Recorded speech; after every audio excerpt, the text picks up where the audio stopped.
اللهم صل على محمد وآل محمد. A'udhu billahi minash shaitanir rajim, bismillahir rahmanir rahim. En el nombre de Dios, el clemente, el misericordioso, la paz de Dios sea con todos sus profetas, desde Adán hasta Muhammad, sallallahu salamu alayhim ajma'in. En esta clase vamos a continuar hablando acerca del sentido de la vida, o mejor dicho, el camino del Islam, como aquel sendero que nos lleva a cumplir con el objetivo de nuestra existencia, nos lleva al encuentro con Dios, nos lleva a la perfección, nos lleva a la verdadera adoración. En la primera clase sobre el sentido de la vida dijimos que al fin y al cabo Dios estableció en el Corán que la adoración de Dios es el verdadero sentido de la vida. En la clase que estuvimos hablando acerca del camino hacia aquel objetivo, dijimos que en realidad el comienzo de este camino es la construcción del pensamiento, es decir, que uno comienza a transitar el camino hacia Dios, el camino para la realización, para la verdadera liberación del ser, a través de la construcción de su pensamiento. Un hombre que quiere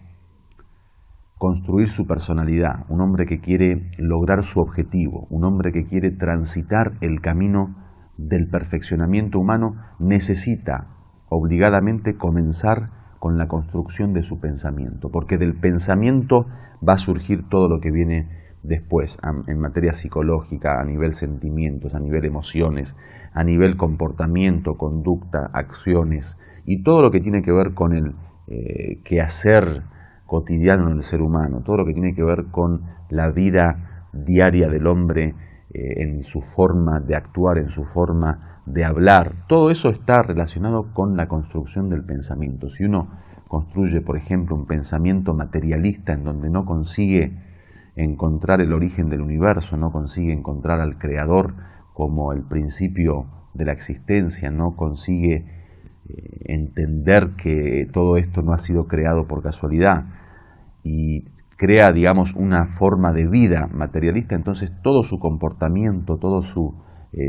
sentir, todas sus emociones y todo lo que tiene que ver con aquellos estados psicológicos y del alma, todo va a estar dirigido hacia el mundo terrenal, hacia la materia, hacia la vida mundanal, y entonces va a tener, digamos, como objetivo, un objetivo muy limitado, que es justamente poder vivir con placer y felicidad en esta vida. Si uno, al contrario, en vez de construir una cosmovisión materialista, construye una visión religiosa, una visión en donde se toma en cuenta al Creador como el origen del universo, en donde se toma en cuenta al Creador como el Señor del universo, a quien debemos obedecer, como alguien que plantea una norma y unas reglas claras de vida, y entonces uno va a interactuar con esa realidad desde otra postura. Por lo tanto, su esfuerzo ya no va a ser limitado a la vida terrenal, sino que además va a construir puentes hacia la otra vida, es decir, que va a intentar que su conducta, sus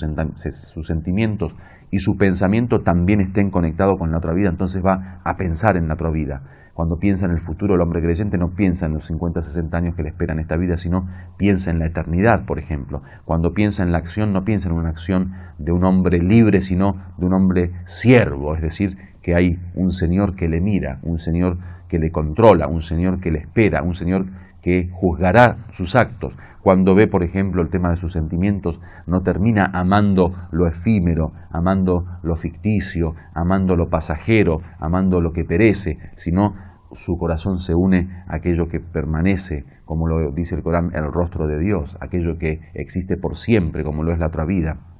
Cuando uno tiene una visión como creyente y es religioso, entonces ya no piensa en la felicidad simplemente como los placeres pasajeros, sino cree que la felicidad es un camino que se construye en esta vida para lograr cosecha en la otra vida. Cuando uno es creyente, por ejemplo, y no tiene una visión materialista, ya no piensa que su única existencia se limita a los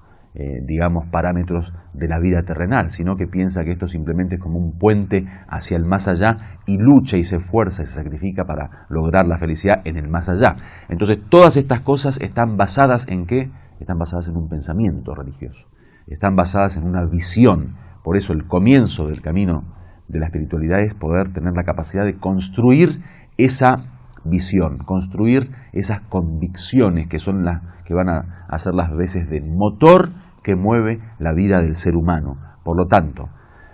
La construcción de ese camino comienza con la reflexión, comienza con la búsqueda del conocimiento, comienza con el pensamiento, la meditación,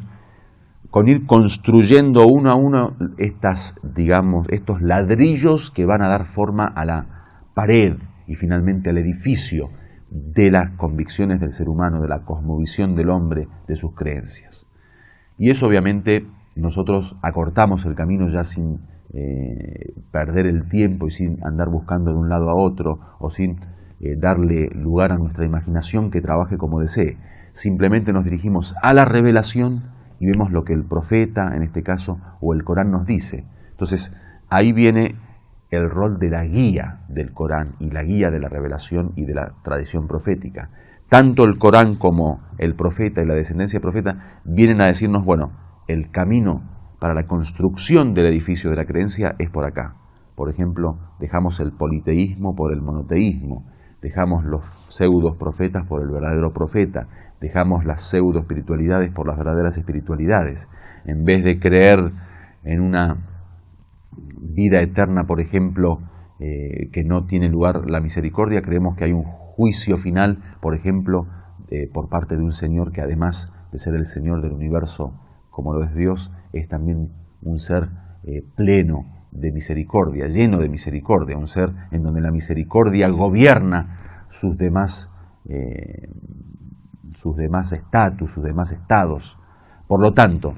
todas esas cuestiones que nos van aclarando el camino, y es como que van iluminando, por eso el Corán es luz, el profeta es luz, porque iluminan nuestro camino de pensamiento. Ni bien uno tiene como referente al Corán y a la tradición profética y a Ahlul Bayt alayhimus salam, entonces se da cuenta que hay una guía muy clara para poder construir el camino. Por eso es una cuestión que va desde el intelecto hacia el Corán, desde el Corán hacia el intelecto. No es un pensamiento libre como muchos libres pensadores tratan de imponer, hay veces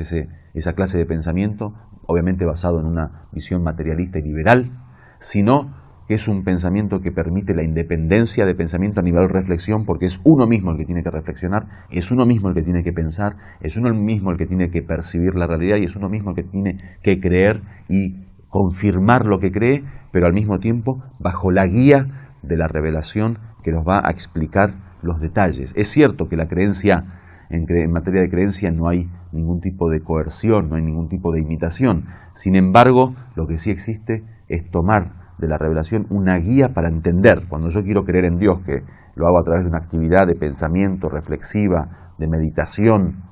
y sacando mis propias conclusiones, bueno, ese creador, cuando yo quiero darle una imagen en mi mente, no una imagen obviamente material, una imagen real, entonces veo la forma en que la revelación va guiándome. Entonces dice, bueno, Dios por ejemplo es uno, Dios por ejemplo es el más grande, Dios es el Señor, Dios por ejemplo es misericordioso, y todo lo que va a venir después. Por lo tanto, es una cuestión de construcción dual entre el intelecto y la revelación, entre el intelecto y la tradición. Eso va a ir ayudando para poder construir el pensamiento del hombre, que es el primer paso para la construcción de la personalidad del hombre y para andar y transitar el camino de la espiritualidad. Walhamdulillahi Rabbil Alamin, wassalamu alaikum wa rahmatullahi wa barakatuh.